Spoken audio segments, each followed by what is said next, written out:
There's huge relief here today after the second suspect in the Boston Marathon killings was captured alive. Dzhokhar Tsarnaev was found hiding in a boat in a back garden last night and was arrested after a gun battle. He was just a few streets away from where his older brother, Tamberlen, was killed in a shootout with police on Thursday. The 19-year-old had managed to escape the scene, forcing a lockdown of Watertown in the Boston area. But despite being less than a mile away, he was just outside the police search zone. As the operation unfolded, we joined the crowds on the streets of Watertown. Good job! All of you, good job! They thanked the police. After a day of fear and tension, the residents of Watertown had been, as they saw it, delivered from danger. Thank you. Yeah. Didn't they tell you to go back? Didn't they tell you to go back on the thing? No. Earlier, police had said it was safe for people to come out of their houses. But all of a sudden, they'd heard gunfire. I walked down the street. When I get to the corner, just pop, pop, pop, pop, pop, pop. Continue to walk across the street, went right in there. Cop cars from flying all down here, from here, here, here, down here. This cop car just flew backwards from here.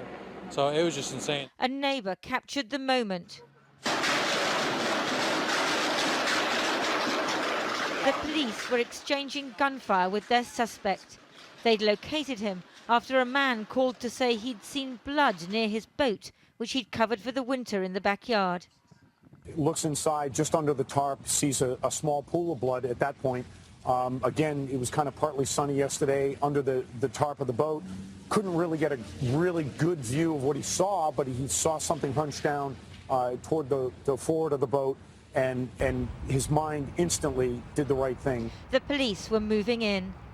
As darkness fell, Dzhokhar Tsarnaev, who had crawled into the boat after being wounded on Thursday night, was surrounded. They called on him to surrender. And soon it was over. He stepped out and into the custody of the law. President Obama was informed and then spoke to the nation. Obviously, tonight there are still many unanswered questions. Among them, why did young men who grew up and studied here as part of our communities and our country resort to such violence? How did they plan and carry out these attacks? And did they receive any help?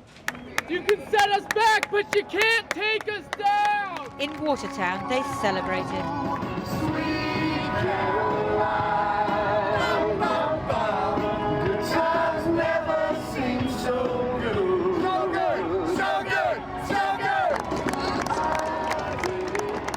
People here don't know whether to be excited or relieved, because after 4 days of violence and tension, finally it's over.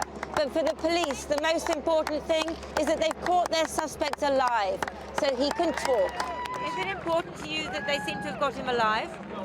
Yes, absolutely. I'd love to see what this kid was thinking and if he's part of something bigger, and I'm glad that he wasn't killed outright, because dead man can't tell their stories.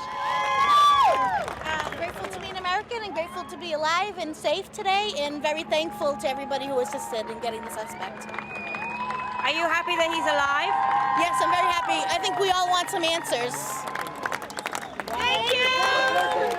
The excitement will soon fade. 5 people, including the first suspect, are dead. More than 170 are injured, some seriously. And America now has to ask why 2 young men turned against the country in which they were raised.